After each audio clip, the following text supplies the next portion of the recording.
அனைவருக்கும் வணக்கம். நம்ம இந்த வீடியோவில் என்ன பார்க்க போகிறோம் அப்படின்னா புலிகள் காப்பகம். ஸோ சமீபத்தில் புலிகளை பற்றிய கரண்ட் அஃபேர்ஸ் நிறையா செய்தித்தாள்களை வந்துகிட்டு இருக்கு. அப்போ இந்த புலிகள் காப்பகம் வந்து பார்த்தீங்கன்னா தமிழ்நாட்டில் ஒரு 5 இடத்துல இருக்குது. அதான் பார்க்க போகிறோம். ஸோ புலிகள் எண்ணிக்கை பொறுத்த வரைக்கும் தமிழ்நாடு வந்து பார்த்தீங்க அப்படின்னா மத்திய பிரதேசத்துக்கு அடுத்தபடியாக இருக்குது. மத்திய பிரதேசில் வந்து பார்த்தீங்க அப்படின்னா அதிக எண்ணிக்கையிலான புலிகள் இருக்குது. ஸோ புலிகள் பார்த்தீங்கன்னா தமிழ்நாட்டில் ஒரு 5 இடத்துல புலிகள் சரணாலயங்கள் இருக்குது. அதான் பார்க்க போகிறோம். முதுமலை வந்து பார்த்தீங்க அப்படின்னா நீலகிரி மாவட்டத்தில் இருக்குது. கிட்டத்தட்ட 688.59 சதுர கிலோமீட்டரில் வந்து முதுமலையில் அமைஞ்சிருக்கு நீலகிரி. அடுத்து சத்தியமங்கலம் நம்ம தெரியும் ஈரோடு மாவட்டம் 1411 சதுர கிலோமீட்டர் வந்து பார்த்தீங்க அப்படின்னா சத்தியமங்கலம் புலிகள் காப்பகம்.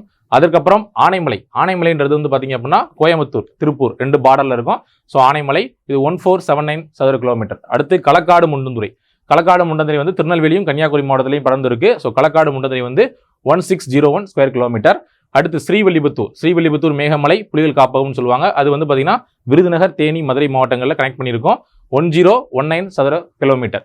ஸோ புலிகள் எண்ணிக்கை பொறுத்த வரைக்கும் புலிகள் சென்சஸ் வந்து பார்த்தீங்க அப்படின்னா 4 ஆண்டுகளுக்கு ஒரு முறை வந்து கணக்கீடு பண்ணுவாங்க.